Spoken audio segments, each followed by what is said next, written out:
All right, welcome traders. It is Monday, March 18th, 2024. March Madness officially underway.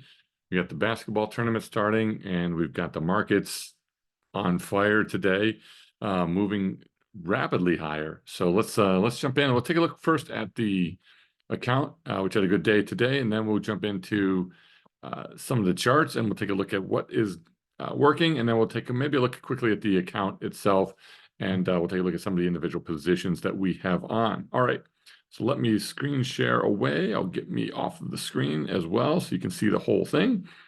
Let me unshare.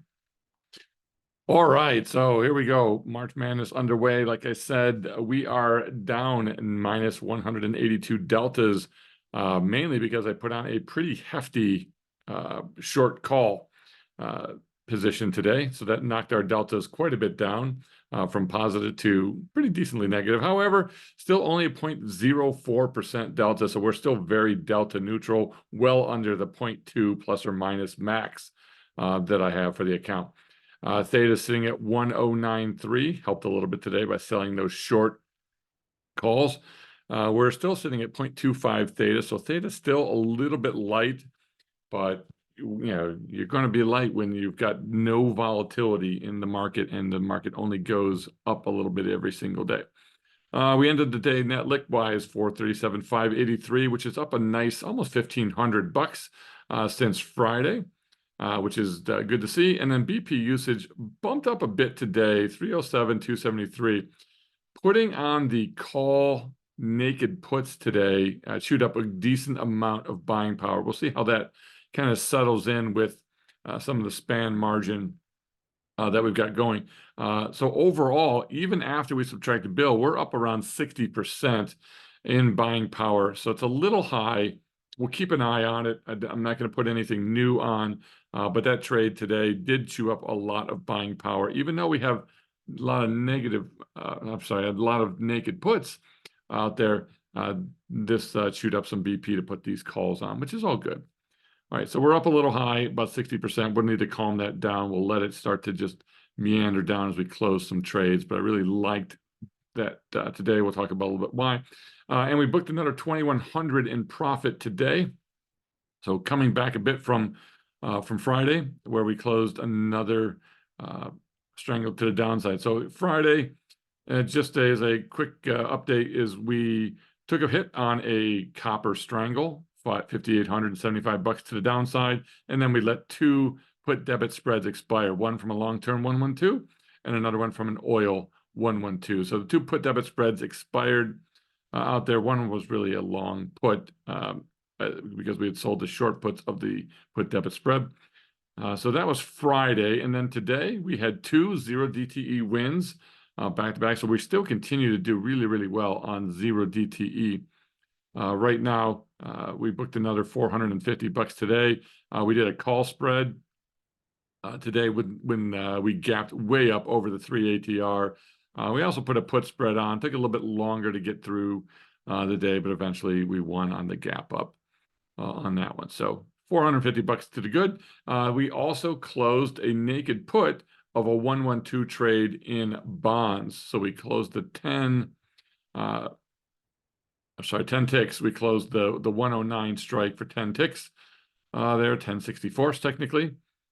Well, we bought them for 10. We closed them today for 1 tick on it. So overall, a nice win, $1,688 on that one, and freed up some buying power, which we used up a chunk of that to do some short calls. So overall, pretty good. Like I said, our big thing for this month has been two strangle trades which have gone against us, one in gold and one in copper. And when we take a look at our breakdowns for the month, we still really haven't closed any 112 trades yet. We're getting close. We're getting doggone close. It's the 18th.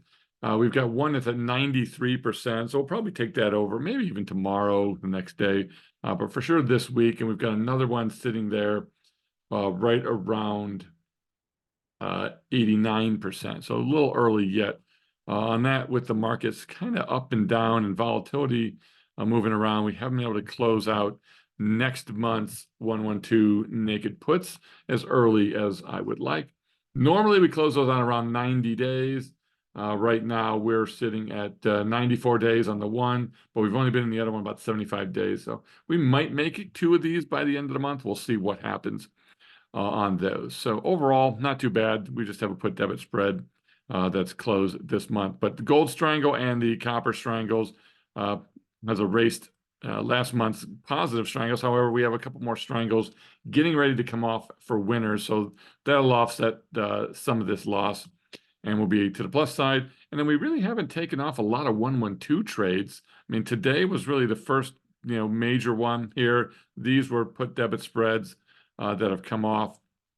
Some of that happened on Friday. So really not a whole lot of trades going on. We haven't taken a lot off. We've lost 2. That's no big deal. But we're not taking a lot of trades off right now. But I think in the next couple of days, hopefully we'll get something that'll come off, especially after maybe the Fed meeting if vol comes out of the market a bit.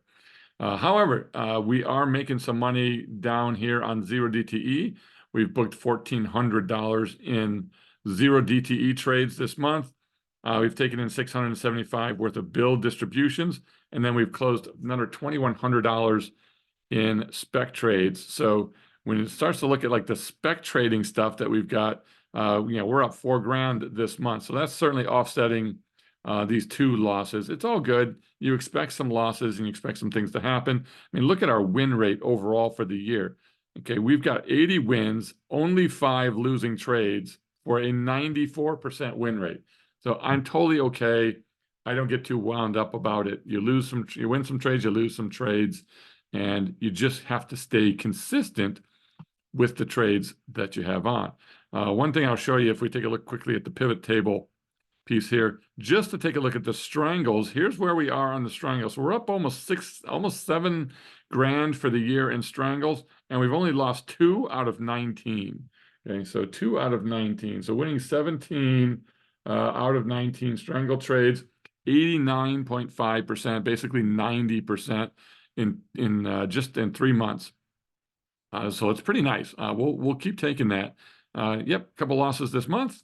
Okay, but we've also got some winners coming up and some winners in the books already.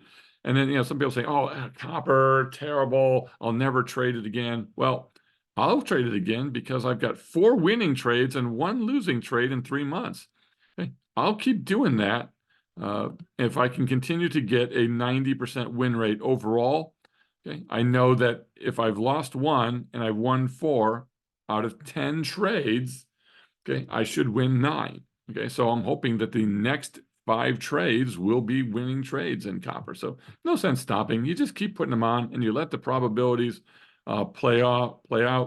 And then if I take a quick look also at, let's filter by trade type here, and let's look at 0 DTE. So let's take strangles off and let's put 0 DTEs on. I think we have that in here somewhere.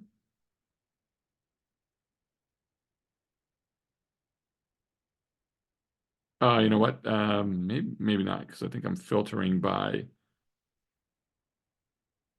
yeah, filtering by trade type as well. So I can't do that. I thought I could do that. And I would need to do it by category. Let's see if I can change this out from trade type and then add category.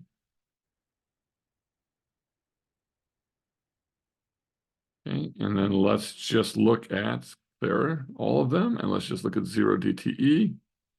Okay, so here's our 0 DTE trades for the year. So if we look over here again on 0 DTE, we've got $3,210. So down here, just taking a quick look at what we've done on 0 DTE trades. We've got 27 trades this month, or this year so far. We've won 25 winners and 2 losers. So nice $3,200.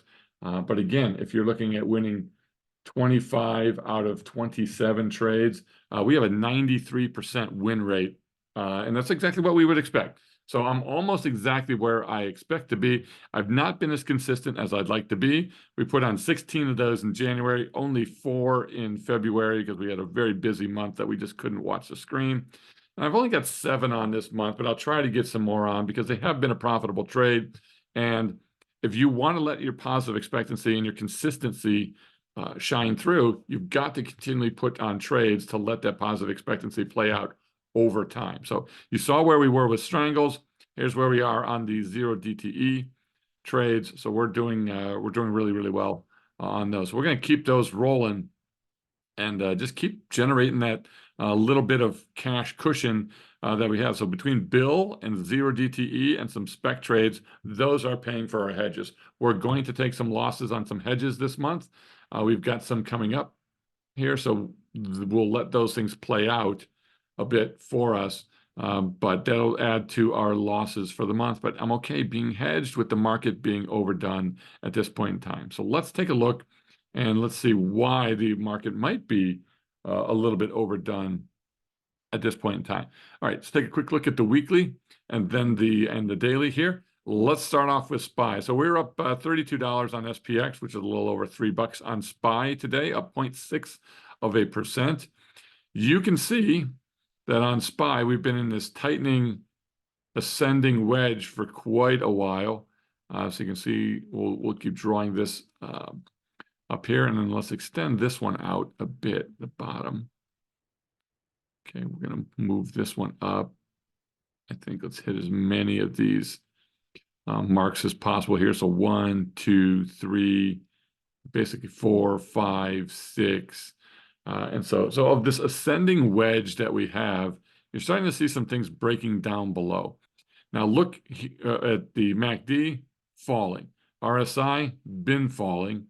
Okay, and the Squeeze Pro also looks like it's running out of momentum on the daily and the weekly for sure. 3 weeks in a row where we've had MACD and Squeeze momentum both falling, and we remain in an overbought situation here on SPY. So let's switch to ES for a moment. It should be the exact same, type of look here. Again, we're rolling over on the MACD, the RSI, and the Squeeze on the daily, and the weekly has been rolling over. MACD and Squeeze momentum has definitely been coming out of the market, but you're still strong on the RSI, so still good relative strength, but you are deeply into, and I use a 75-25 versus most people using a 70-30 on their RSI. So it's extremely overbought. Now it's still rising, but we can stay overbought and keep moving up. However, I thought this was a good opportunity that even though the market can continue to climb, I thought it was a good chance to drop some naked calls onto my long-term 112 trades that have been up strongly in the last 30 days, part of my trade plan. I do manage them separately, so they have their own completely separate management plan, but now that gives me a good handful of these short calls in a couple different expirations now. This is the 3rd tranche that I put on. So I think, again, overbought on the weekly for sure. Daily, not really overbought, but trying to roll over and just meandering sideways. We're not far from a bearish PSAR reversal signal if we drop at all.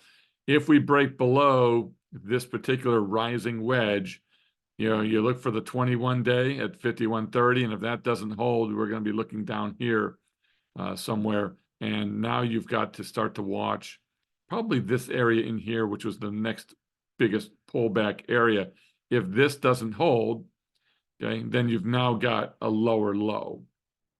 But for now, you've still got higher low, and for now, at least a higher low on ES. So if we take a quick look at oil, what's oil doing? Oil had a pretty good up day today as well. And this thing just continues to break out of our ascending triangle that we have. So versus the ascending wedge on ES, this is an ascending triangle. And this particular one, you tried to break, you couldn't. You tried to break, you couldn't. You tried to break, you couldn't. You tried to break, and then you finally did break out. And now we are a little bit off to the races on oil. So oil moving its way higher nicely. You're in this, really in this triangle pattern. There's like triangles everywhere. You got wedges, triangles, ascending, everything that you can imagine going on out there. So we'll actually extend this out a bit because this can potentially become a resistance area, or a support area, I should say. Resistance before, and maybe support now if we want to come down, bounce off of it. But oil looking very bullish. Big bullish weekly. Everything rising, MACD, RSI, squeeze rising, in a squeeze and starting to look like it might be ready to fire. So 3-bar, 3-week squeeze so far right now. It was in a pretty strong, long squeeze here, and then it really broke out pretty heavily and ran up. So we're looking to see how long will this squeeze last before it starts to break out. But you've been in a tight squeeze here, and now maybe starting to get a little bit of a breakout on oil. I think it's in a good range overall. So if we look where we are, overall on it and back out a bit, this it's you're no different than where you were, all the way back here in 22, in September of 22. We're at the same levels. Okay, so oil's just really been in this really tight range, somewhere from about, I'd almost say 70 to maybe 90, but I don't even know that 90's, we'll call it 90.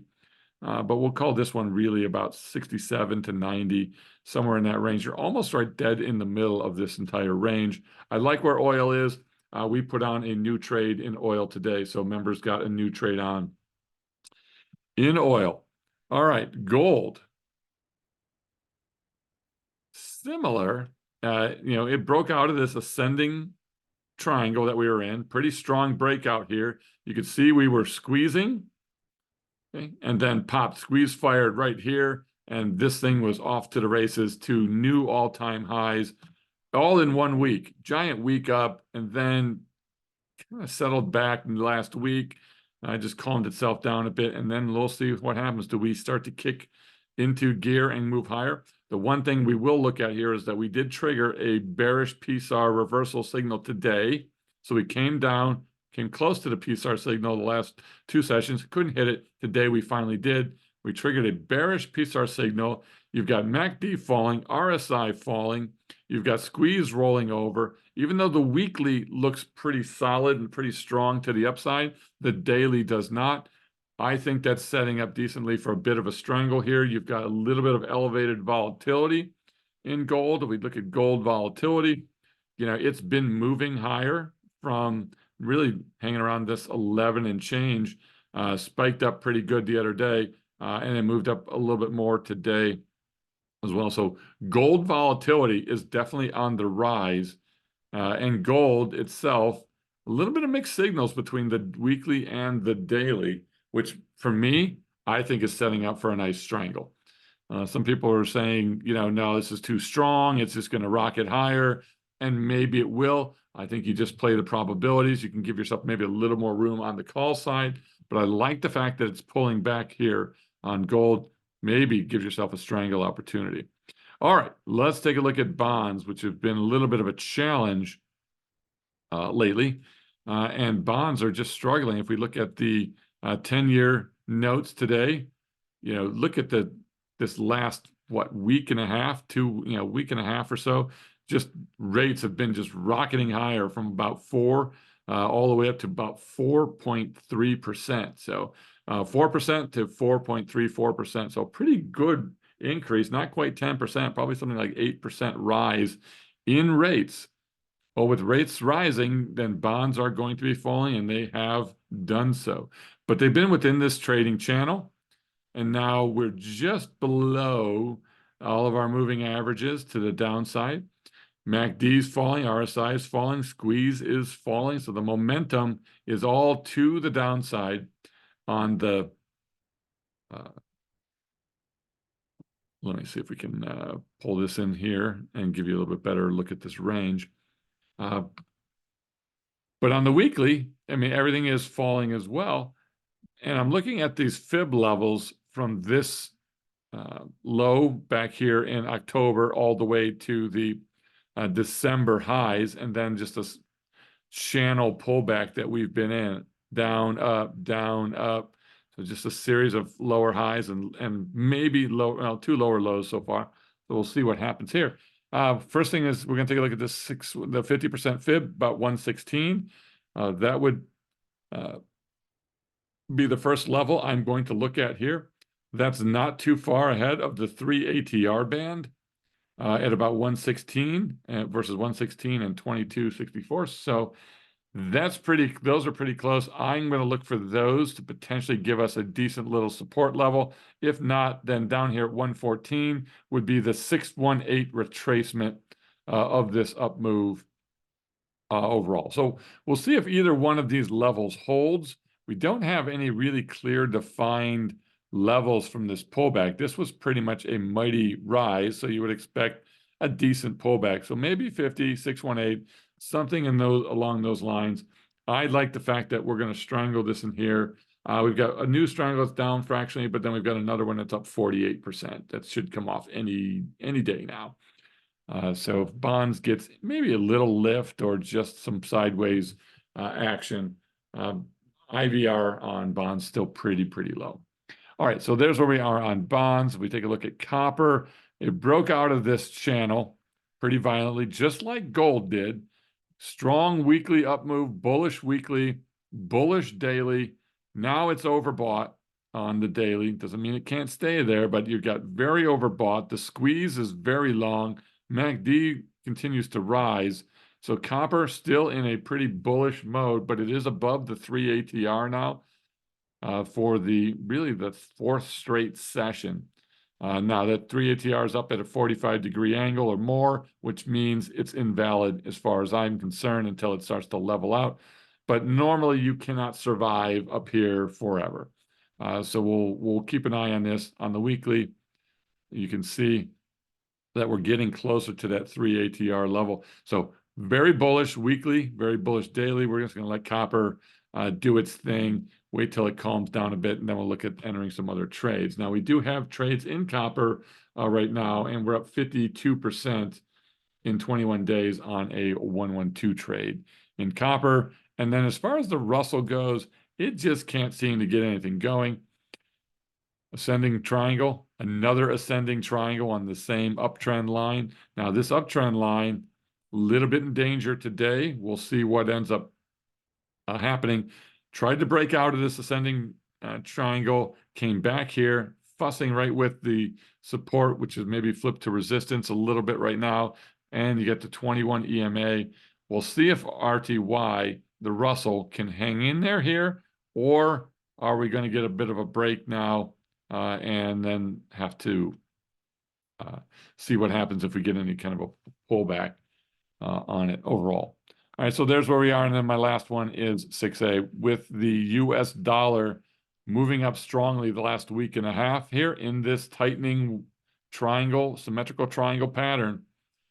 You've got momentum on the daily to the upside. You've got momentum to the weekly also starting to really switch to the upside a bit here, even despite this pullback. So the dollar's still trying to hang in there pretty tough, which is going to put a bit of pressure on some of the Forex materials.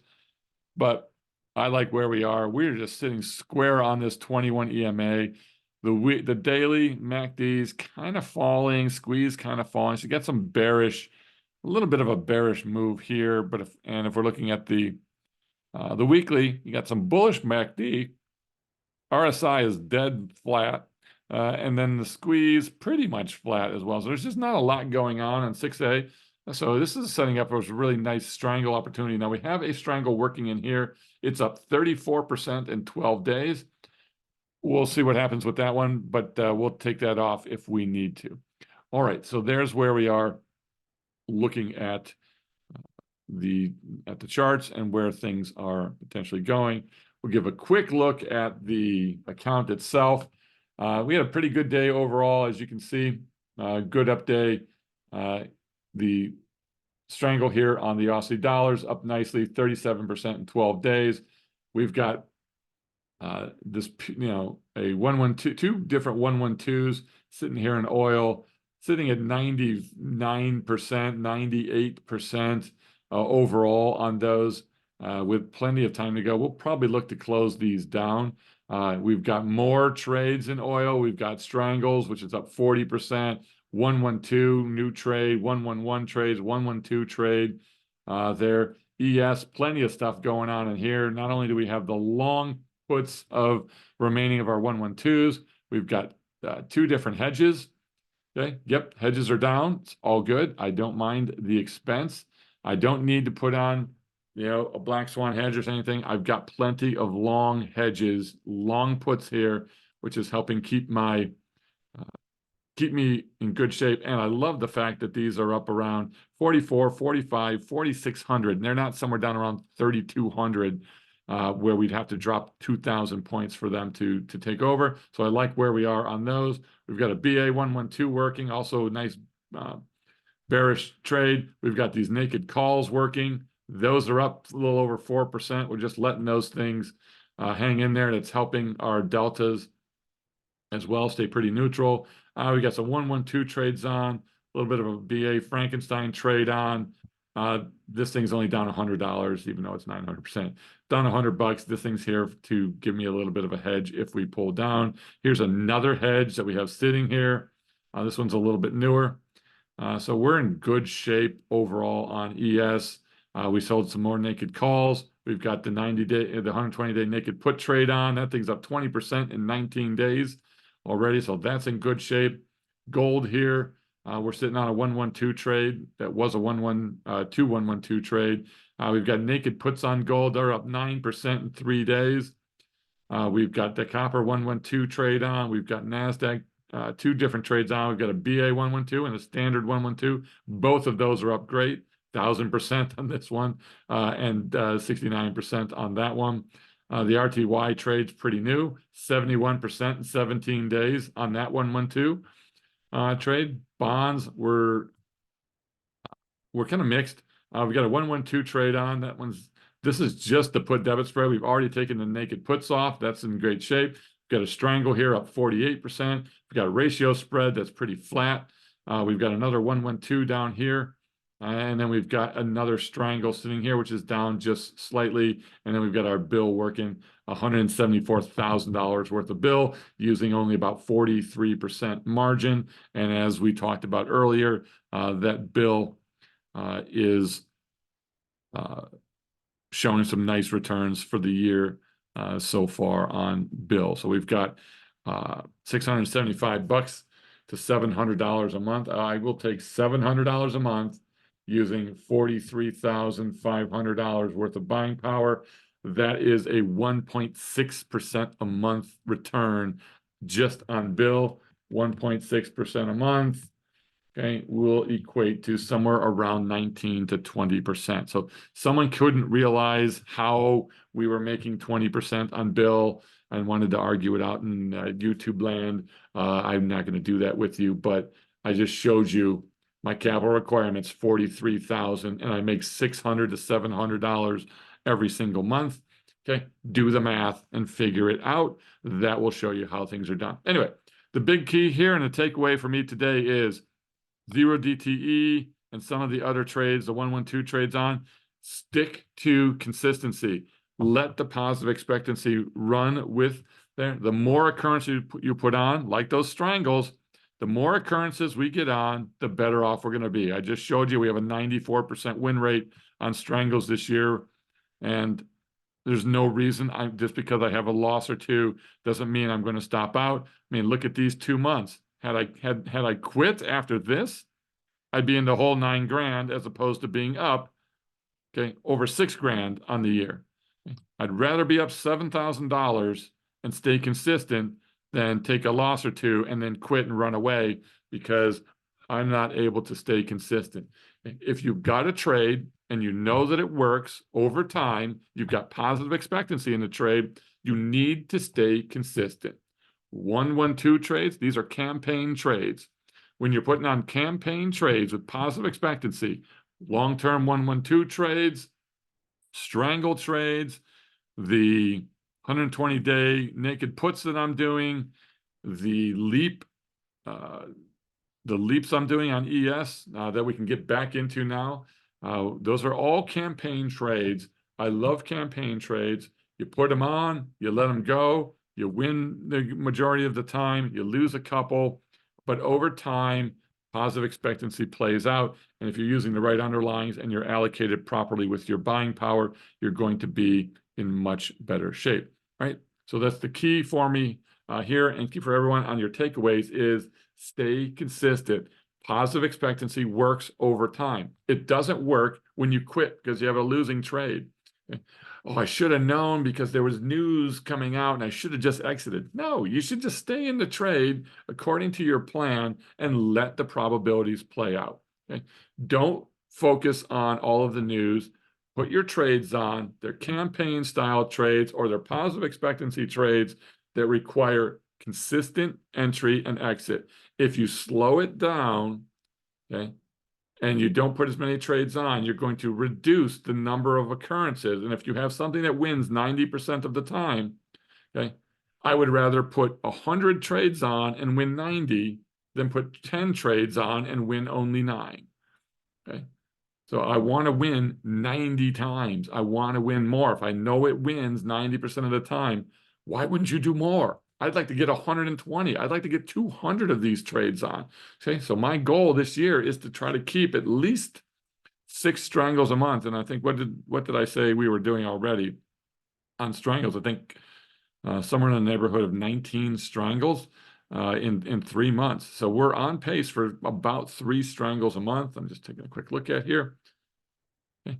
Can I continue to get 5 to 6 strangles on every month and end up at 70 or 80 strangles this year, of which I'm hoping to win out of 80 strangles. I'd like to win 70 of those strangles or 74 of those strangles, something along those times, because they pay off well. Okay? And that's what I want to make sure that you do out there. If you're putting things together and you back test them, okay? If my back test may be a little different, and I don't always look all in depth at everything. What I'm trying to find out is, do I have positive expectancy on a back test? Okay. Are there are a couple bad results? Yes, all back testing software sucks. Okay. But what it does do, and the way I allocate it is, I just want to see, will this trade win over time? And what's the rough win rate of that over time? Okay. Oh, but you didn't test it during COVID or 2015 or 22 or 2005 or whatever the hell numbers you want to make up. No, I tested out over a broad period of time. I do test them out, most of the things out pre-COVID anyway. COVID is such an anomaly that I don't think testing with COVID in is going to help you do anything. Okay? Oh, but Tom, you've got to understand the black swan indicator. No, I don't have to understand anything. I want to know that does my trade have positive expectancy? If I hedge and I have my stops on, I'm okay with things going south. Okay. I've got plenty of hedges. I'm totally fine. You just saw my hedges. Okay. I'm spending thousands and thousands of dollars on hedges every month. It's cutting into my profits. If I didn't hedge, okay, I'll probably be ahead 6 to 7, 8 grand right now for the year. I'm hedged and I'm still making good money, and we are outdueling the S&P for the year. In fact, as of today, our net lick is up 11% on the year, where the S&P, I believe, is up like 8 something. Okay. So we're up 11%, and we're not even done with month number 3 yet. Okay. Do the math. That's almost 4% right now a month. That's not even my goal. My goal is 3, and we're outperforming that. So I'm okay putting hedges on. Hedges cost money. You sell something in order to buy a hedge. For me, I don't have to do a 1 for 1 or a 2 for 1 or a 5 for 3 or something. I can simply just put on my hedges and it's taking out a certain amount of my overall income. So I can go a little more risky on some income. Okay. I want more income because I'm willing to pay more for my hedges. Okay. I don't want to do a 1.5 or 1% a month return. Okay. In a normal trading account. In an IRA, that's fine. I'm trading here, trying to make as much money as I can, and I will spend whatever I have to on hedges to make sure I don't give it all back. Okay? But I would rather hedge decently and go for at least 3% a month than only go for 1.5 or 1% a month and have little hedges on. Okay, or no hedges on. Okay, for me, you hedge what needs to be hedged. You spend the money for hedges. It's an expense that you have to do when you're running your trading business. But to me, being someone who's in sales consulting and has driven business profits for decades now, it's the top line that drives any business. Okay, top line revenue. I want to make as much revenue as I can. Okay, then my expenses don't matter. Expenses like hedges, stop losses, equipment, things like that, that you need. Those are all your trading expenses. A hedge is a trading expense. Okay? Taking things off early, adhering to your trade plan, have your expenses.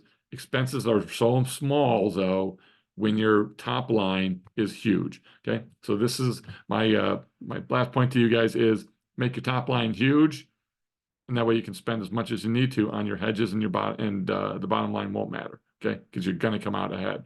All right, you guys take care. We'll see you tomorrow. Bye bye.